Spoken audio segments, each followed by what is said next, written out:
Monkey fur is one of the softest fleeces known to man. Is it really? Yeah. Dude, Monkey fur. Yeah. That's crazy. You just And want it's to, really just want to touch it. Well, that's why they call it monkey fur. So how do you decide your product lines? Is this based on customer demand, or is it based on the... I would say, some of the categories there's a diverse, brand kind of pool, but, helmets, you have to be like a major player. You know what I mean? You have to have the safety, you've got to have the style, the fit, function. So really we go for the best brands that are available, that to the market. Changed since even you and I were kids. Like that's a huge sea change from what they used to throw in our head. For sure. More aerodynamic. More lighter. Right. More venting, everything is... You got all that. You're just hot. Oh, yeah. Yeah, everything's equipped for audio, for it is. Speakers, Bluetooth. Any of that. Yeah. They have speakers in them now. Yeah. And you can buy, they used to do it with or without, and now everything is just basically, ready to be wired. Well, and also installed. Speaks to the snowboarding, right? Because that's music, kind of then they've been introducing like walkie-talkie, that's fun. Family kind of linkage. Yeah. But even with your buddies, when you're like going skiing, that's awesome. Yeah. Because you can't hear each other. Exactly. And the wind's whistling and the snow in your face. So, range of pricing. Do you try to accommodate? We try to accommodate, the weekend skier, the 6 time a year skier that just needs a helmet. That's what my line was on that. Right, because some people only go twice a year. Yeah. Right, but then some people are going every day they can. Yeah, and those are the guys that come in early and they look for the latest, the newest model. Right. But like $75 and up. Okay, that's not bad at all. We try to kind of stand at like 99. Right. Is like our standard helmet that has everything. So I'm unfamiliar with the brands for this industry. They're all top quality, the brands everybody would recognize. Yes. I mean, there's definitely some obscure brands, and that's why we do them, because we're a little obscure. We're not on Main Street for a reason. Right. We try to find brands that, that kind of fit our shop, right? Our kind of our character, and people will learn to understand why they do what they do and the styles that they like a down skirt, for instance. Right. I mean, get out of here. People every year it's like people just do not. They're like, why would you wear it down? Do you wear this skiing? No, you wear it. Wear it after skiing. It's just part of. It's part of it. Product. Yeah. Right. Yeah. Well, because it is a lifestyle. So Scoop Skirts is the brand, and they're from Norway. Built out of a necessity for just being outside in the cold. Right. And then they've turned it into a full fashion women line. Right? Oh yeah. Yep. Definitely a hot ticket. Once it gets cold. Probably our most represented lifestyle brand. We kind of don't have a ton of space for the in-between seasons, but Cool Clothing. They're based out of Salt Lake City, Utah. Oh, they're awesome. They are, again, another company that is built, for function. Right. They've got their own style, kind of has that European, heritage, but they have totally blended, just that mountain lifestyle. It's a classic look. Yeah, they got an awesome look, actually. Like everything's almost like a mid-century classic look to it. And that works with that lifestyle. Definitely. So, and we sell that year round. You do? Yeah. Okay. Yeah. That's actually one of the questions I was going to ask. So how, you don't go straight summer, but during the summer, are you tailoring it a little bit towards hiking? Or I would say outdoor. We always used to call it kind of like summer fun, because we're not like we're not a camping shop. I would put it under outdoor, lifestyle. Right. Right.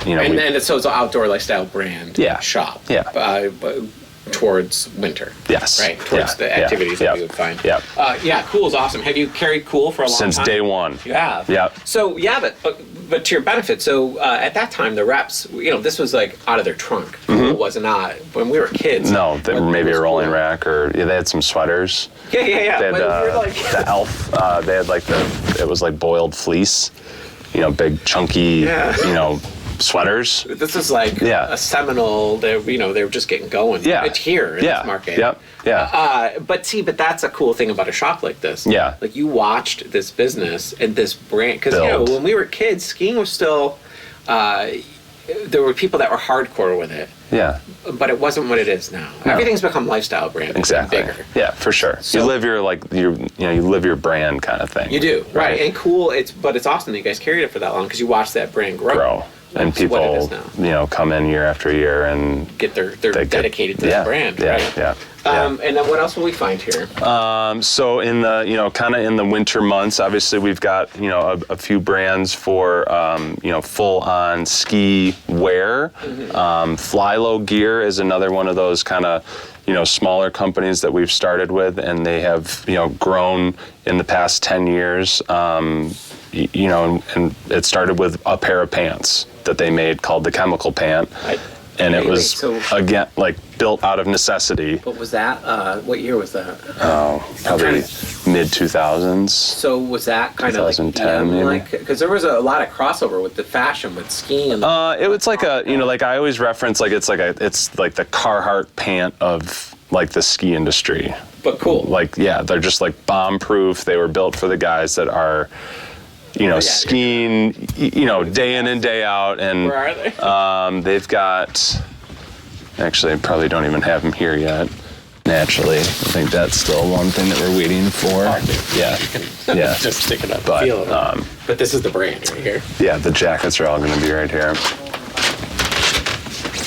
That's an awesome look, though, too. Yeah, This is yeah. what I mean. Like, a lot of, like, I'm really into, like, there was a period when I switched over from punk into, like, house. When Yeah. house was, like, an EDM. And Yeah. you see, like, a lot of the fashion crossing Yeah, over. I mean, this is one of their best-selling gloves, and it's called the Tough Guy glove. That's crazy. It's a This is it's like- a it's yeah, you'd be, like, it's a working man's Right. ski glove. That's a cool Yeah, idea. that's like their brand. Right. You know what I mean? That's If like you their could sum it whole- up in one product, I would put it as With like these gloves. just it's meant for the working man skier. Gotcha. That For the they're out. hardcore, Yeah. like, Yeah. But I mean, they're diesel. Yeah. There's got to be some loyalty with these companies for Yeah. you guys too. Yeah. Because I mean, the rep is probably working out of his trunk. Exactly. And Well, and he's- we were dealing with the owner of the company, Really? which you don't do That's that. crazy. you No, don't do that. No, that doesn't happen. So when we go to the trade show and we meet with Dan Abrams, who is the owner, one of the founders of Flylow, it's Pabst Blue Ribbon on the table. We're talking about clothes. He wants to know what's going on in Ellicottville. Right. What's going on. Like that's Sure. where he gets his. Because you're on the ground on this. Yeah. And, and this is how long? It was a 30-year relationship, 20-year Yeah, relationship? 15. Right. Yeah, but I mean, you know what I mean. Like he just wants to stay connected To you. to and what's what's going on. happening here. Yeah, So Ellicottville's in the hierarchy of like skiing. So if we compare Killington, Stowe, Ellicottville, like where are you guys in that mix? well, we had a meeting with Holiday Valley last night. They do like a shop, night open house, and they are re-ranked by Ski Magazine as the top 10 ski resort in the East Coast. Really? So That's a big deal. who they beat and who they got beaten by. They're all the major players. Wow. The The ranking was done last year, obviously, right? Yep. It's a big deal. Yeah, so chairlifts, lodging, snowmaking, hotels, the downtown, which a lot of, ski areas don't have a real brick and mortar town. So is that the big differentiator, you think? I think so. Like if you go to Vermont, you're driving up an access road Yeah, which I do. to go skiing. And the stores are there, mind you, they're probably great, but there's no like, you pull into a parking lot Yeah, and you it's get weird. out and you go get pizza. And where here you park or you stay at a hotel and you can walk. That's so when I went to California and Tahoe was like that. I was like, it's not this. Yeah. It's I didn't know I hadn't been here yet, but I went to Yeah. some towns that had that type of environment. Feel, yep. Yeah, and it's you want this. That Yeah. just makes you want to spend. If you have a choice, where am I going? I'm Yeah. coming here because Yeah. I can get food, I can get Yeah, beer, the I can whole- get clothes. I yeah. have this. It's a peak experience. Exactly. Pun intended. But you Yeah. have this like thing that The you draw. provide. Yeah. Like we would not be able to do what we do without the ski resorts. Right. And they would not be able to do what they do without the town. Right. You know, And it's that's a it. working Yeah. relationship. It's for sure. it's beautiful, Yeah. and it keeps. And now what we're seeing too. So when we were younger, nobody was really thinking about trail riding. Yeah. Nobody was thinking about hiking. Yeah. And it's all here. Yeah. I was talking. I think it's just getting started Yep. as a full. Yeah. You can come like, down here spring, summer, Yeah. fall. It doesn't yeah. matter. Yeah. And I mean, mind you, when it's 50 and raining after a season of snow, it's not as much fun. no. Mud season. But if you. But that's the unwind time and just chill, and people come down and they enjoy that and just walking around when there's nobody here. Right. And then pretty much like July 4th is kind of like the unofficial start of summer, for that 2 months. Now, so differentiate winter and summer tourism for me as far as quantity of people. That's significant still. Yeah, I mean that's definitely, it's got to be under half. Right. I would think. But for the town, right. it's people that are driving generally somewhere, and they stop here. They want to stop in a genuine, village or a town instead of stopping on the throughway and Sure. going to Subway. Exactly. They would rather come sit down and have a burger or a burrito or whatever. And that kind of customer base seems to be growing because there's more people that are staying closer to home. Yep. And they're staycation driving. thing now. Right. Like 5-hour radius is kind of like a good. Yeah. We can go for a couple days and not feel like we're, abandoning our lives. Yeah, we do. But talking about the brands that you guys had a hand in is a big deal. Yeah. Right? Yeah. Because you were on board with this. Yeah, and here's another one that you see everywhere. Oh, they're worldwide. That you see everywhere, and we were. Again, like at our national trade show, and they had a booth there, and they were accepting new customers. So Sean walked up and said, "Hey, I own a ski shop. We're open year round. Your product is awesome. We're awesome, and we want to sell your stuff." And there you go. And they. But what I love about they were only in hardware stores, I think, or like hardcore, sport. Sporting goods stores, hunting. Like a little kind of like this, but like Ace Hardware was their national chain. You're kidding. Before Dick's, and so they, they expanded a ton. They opened the floodgates to get, obviously, to get their inventory rolling, and then in the years, maybe the past 3 years, they have gone the opposite way, and they've, kind of subtracted dealers, which a lot of companies I wouldn't. Think that would be smart, but they've gone with their partnerships that work. They did, and they don't. You are under, severe scrutiny if you want to become a Yeti dealer now. So they reel it in. Yeah, which is where they can control. Right, but it's unheard of. Yeah.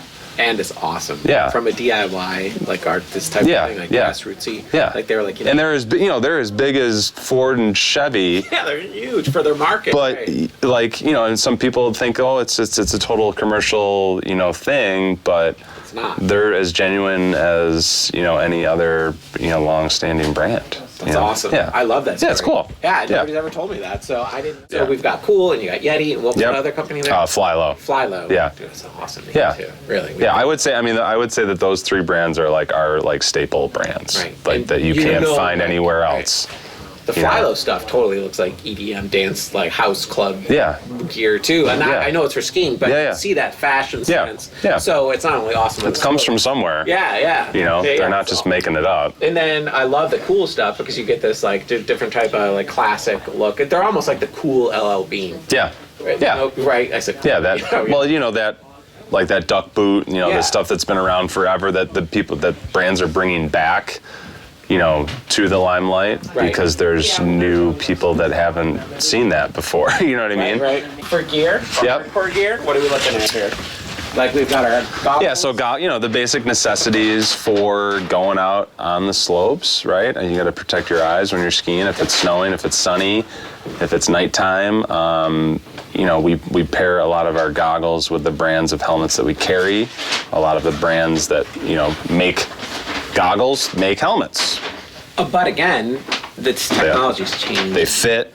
The lens quality is way improved. Low light is the biggest challenge for people when they're skiing, and you can't see the definition of the snow.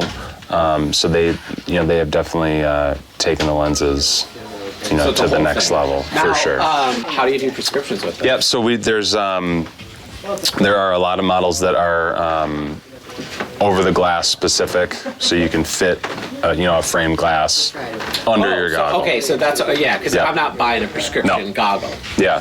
They're just over my lenses. Yeah. So a lot of the frames will have a cutout over that temple, and that will give you an easier fit with a wider glass. So it just pulls. Yep. It's soft, so there's just no plastic there. Gotcha. So they stop the frame on the sides. Oh, that's perfect. Well, that's an awesome idea because I mean, if these were prescription lenses, you're talking 2 to 3 times the price. Yeah. And a lot of them, they can't do the curve, the goggle. There's no way. With the prescription. Right.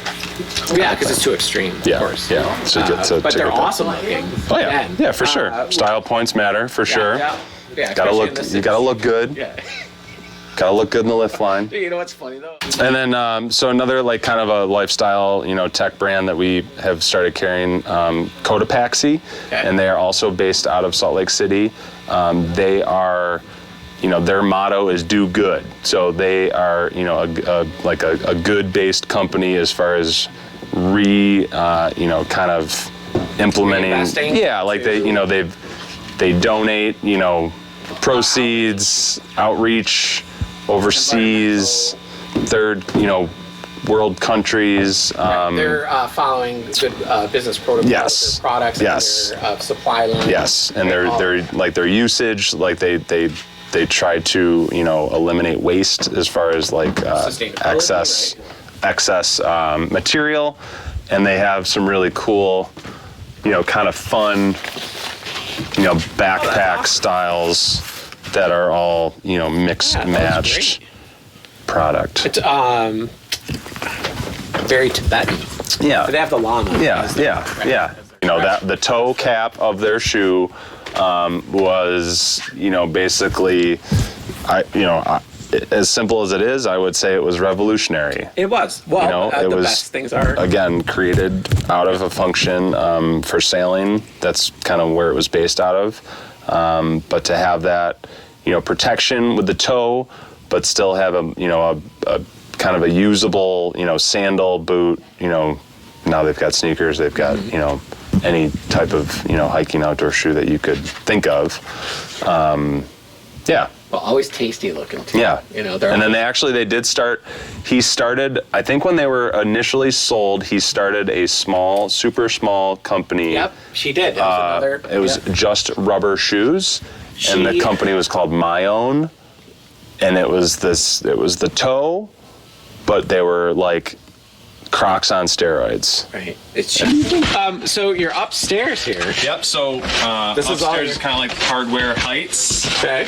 Which is kind of ode to an old hardware store in town, but this is where all the hard goods are. Nice. Now, when you started selling here, you were an avid skier. This is what you did. But now that you run the shop and you've been here for 18 years, your knowledge has got to be insane deep, right? Yeah. Like you know every aspect of. It's just it's just kind of like what we do, right? My wife gets sick of it when we talk about skiing in the middle of the summer. Yeah, so this is where all the hard goods are, right? The equipment. Really great selection too. And again, the materials, everything's changed since we were kids. Oh yeah, shapes, the look, the feel, everything has kind of gotten lighter.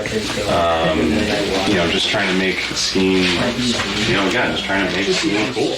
This town obviously has a wide variety of brands, offered, between the ski shops. But for us, K2 as a company and Solomon have been our two brands that have been loyal to us through and through.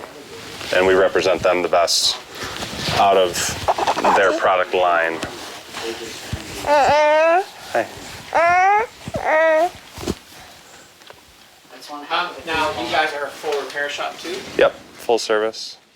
This is a used pair of skis. If somebody owns these, and we're just gonna run them through the stone grinder / sander. Okay. And get them flattened out for you. And when you say flattened, we are taking that You're just curvature. gonna take a little bit of the base away from it, and it kind of freshens it up.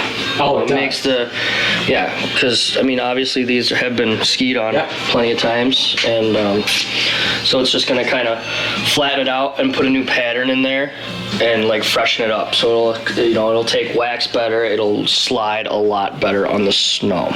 Now, when you say new pattern, can you like, if there's a certain aspect of? So it's gonna put something similar to. So notice how there's like kind of a pattern going up the ski. Right. That it acts like a kind of like a tire on snow, or like a tire through water. Right? Now, and so I can't really feel it. No, it's very minuscule. Wow, dude, is that because you're just you're going across the grain of the snow? Well, you're just going, so it kind of wicks away. So when you go over the snow, essentially you're melting the snow because you're creating friction. Okay.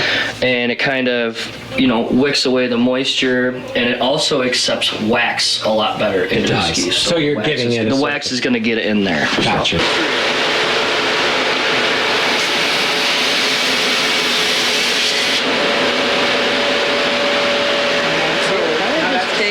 It kind of just takes a little bit off, and kind of freshens it up.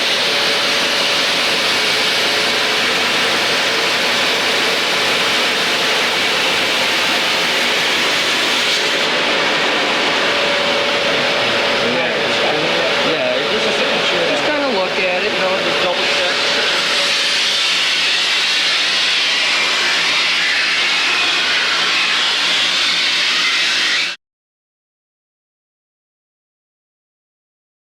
Little guy here comes up and holds the ski in, and then this moves in and hits the edge. Gotcha. Okay, and then this here is your adjuster for the edge, like the angle that you want on the ski. And now, people have like their own like personal, like the way they want. It's them. like a feel, right? But the general public usually has a 2 degree on the side and a 1 degree on the base of the ski. And reason being, is that just the most? It's like kind of like yeah. Okay. When I'm skiing, if you're like on like if you're say like a race ski, you're gonna want a 3 degree edge on the side. Gotcha. And maybe like a 1/2 degree on the base. It just helps them like hook up better. Right. Alright, so we're just gonna run this, guys. What do you personally use? I do like two on the side, then 1 on the bottom. Nothing too fancy. And now is this a once a just season kind thing of again, or just like skate? A skate, you want to do this a couple times a season. Yeah. Kind of about how much. Yep. Okay. I'm gonna flip it. So and then that thing flips over. Okay. And then now it's gonna do the bottom. Oh, I see. And then this is the engager. So this will kick on. That thing will start spinning. And then the water starts kicking on too. And we're just gonna line it up. Oh, so you physically take it to yourself. Well, it's all motorized, right? So, but you kind of want to just keep your hand on it just to make sure nothing crazy happens, just for safety.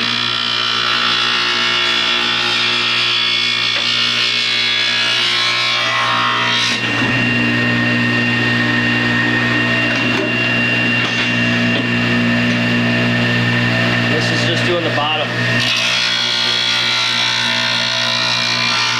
Like, because it already has a bevel on it, Right. out of the factory, and we're just kind of freshening it up.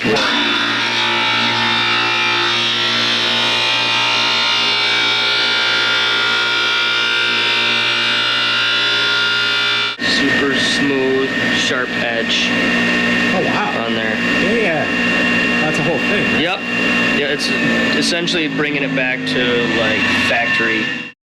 So the recreational skier really likes when you detune the tips and the tails. What's detuning mean? So detune is just gonna take the little file here and just knock it down a little bit.